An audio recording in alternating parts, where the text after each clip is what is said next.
Hello everyone, welcome to my channel all about biology and this is Jyoti Verma. और आज यहाँ पर हम लोग बात करेंगे डाइक्रोस्टैकिस साइनेरिया के बारे में और इसके कुछ इंपॉर्टेंट फीचर्स और इंपॉर्टेंट कैरेक्टरिस्टिक्स को आज यहाँ पर हम देखेंगे। इसका बॉटैनिकल नेम है डाइक्रोस्टैकिस साइनेरिया, जिसे हम सिकल बुश या बेल मिमोसा के नाम से भी जानते हैं और इसके साथ साथ इसे हम संस्कृत में वीर तरु के नाम से जानते हैं और मराठी में इसे दुरंगी बबूल कहा जाता है। अगर हम इसके क्लासिफिकेशन की बात करें तो ये आता है फैमिली फैबेसी में, सब फैमिली सीजल पिनोइडी में। और अगर हम रिसेंट क्लासिफिकेशन की बात करें जो कि लेग्यूम फाइलोजेनी वर्किंग ग्रुप ने दिया है तो उसके अकॉर्डिंग ये आता है मीमोसॉइड क्लेड में। हम इस क्लासिफिकेशन के बारे में थोड़ा सा देख लेते हैं। ये जो क्लासिफिकेशन है ये लेग्यूम फाइलोजेनी वर्किंग ग्रुप ने दे रखा है, जिसमें कि उन्होंने फैमिली फैबेसी के मेंबर्स को उनकी फाइलोजेनी के बेसिस पर कैटेगराइज किया है। यहाँ पर अगर हम बात करें फाइलोजेनी की तो phylogeny is the study of evolutionary history and relationship among और within the group of organisms. अगर हम यहाँ पर किसी भी प्लांट की बात करते हैं तो वो प्लांट कैसे इवॉल्व हुआ है, उसकी एवोल्यूशनरी हिस्ट्री क्या रही है और उसका अपने आसपास के प्लांट से जो उसके ग्रुप में आते हैं उससे क्या रिलेशन है, बेसिकली वो उसकी फाइलोजेनी के अंडर आता है। तो इसी तरीके से यहाँ पर लेग्यूम फाइलोजेनी वर्किंग ग्रुप ने फैमिली फैबेसी के मेंबर्स को उनकी एवोल्यूशनरी हिस्ट्री और उनके आपस के रिलेशनशिप के आधार पर क्लासिफाई किया है।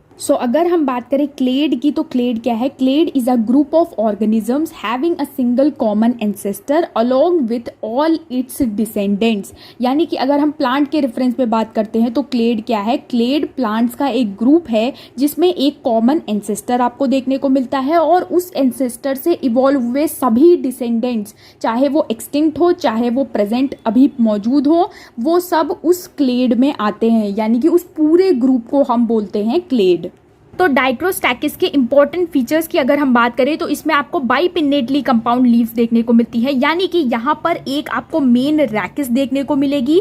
मेन रैकिस जो है सेकेंडरी रैकिस में डिवाइड हो जाती है और उस सेकेंडरी रैकिस पर आपको लीफलेट्स देखने को मिलती हैं। तो ये बेसिकली बाइपिन्नेटली कंपाउंड अरेंजमेंट होता है लीव्स का।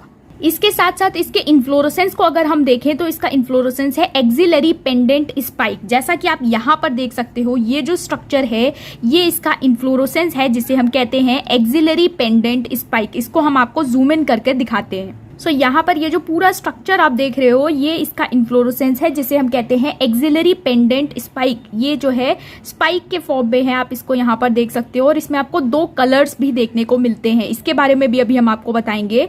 ये आप इसको देख सकते हो यहाँ पर, ये इसका स्पाइक इन्फ्लोरेसेंस है।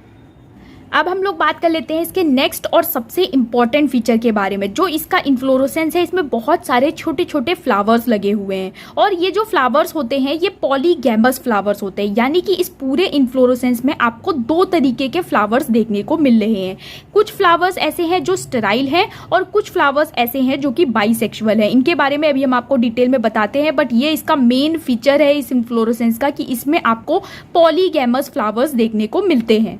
अब आपको यहाँ पर किस तरीके से पॉलीगैमस फ्लावर्स दिखाई देते हैं उसके बारे में यहाँ पर हम बात कर लेते हैं। आप देख सकते हो ये पूरा जो स्ट्रक्चर है ये स्पाइक है और इसमें बहुत सारे छोटे छोटे फ्लावर्स लगे हुए हैं। अब होता क्या है, यहाँ पर जो इन्फ्लोरेसेंस है, इन्फ्लोरेसेंस दो भागों में बटा हुआ है। इन्फ्लोरेसेंस की अगर हम बात करें तो इन्फ्लोरेसेंस के लोअर पार्ट को अगर हम देखें, जो निचला पार्ट है वो आपको पिंक कलर का दिखाई देता है। इसमें जो फ्लावर्स होते हैं उनकी क्या कंडीशंस होती है उनको हम देख लेते हैं। तो यहाँ पर अगर हम कैलेक्स की बात करें तो आपको 5 सेपल्स देखने को मिलते हैं। करोला की अगर हम बात करें तो आपको यहाँ पर 5 पेटल्स दिखाई देंगे।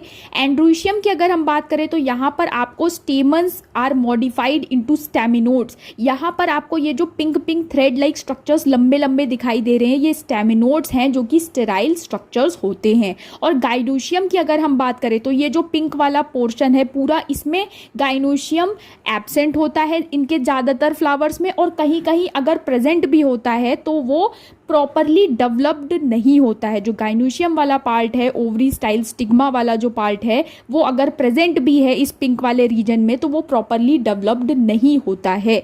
इसके साथ साथ अगर हम इन्फ्लोरेसेंस के ऊपरी भाग की बात करें, जो अपर पार्ट है इसका, जो आपको येलो कलर का दिखाई दे रहा है, इसमें आपको बाइसेक्सुअल फर्टाइल फ्लावर्स दिखाई देते हैं। तो इसके केस में क्या है, अगर हम बात करें कैलिक्स की तो आपको 5 सेपल्स दिखाई देंगे, करोला की अगर हम बात करें तो आपको 5 पेटल्स दिखाई देंगे, एंड्रूशियम की अगर हम बात करें तो यहाँ पर आपको 5+5 अरेंजमेंट दिखाई देता है, यानी कि स्टेमन्स जो है 10 होते हैं और वो 5-5 के ग्रुप में वर्ल में प्रेजेंट होते हैं। और गाइनोशियम की अगर हम बात करें तो आपको यहाँ पर मोनोकार्पेलरी सुपीरियर ओवरी दिखाई देती है।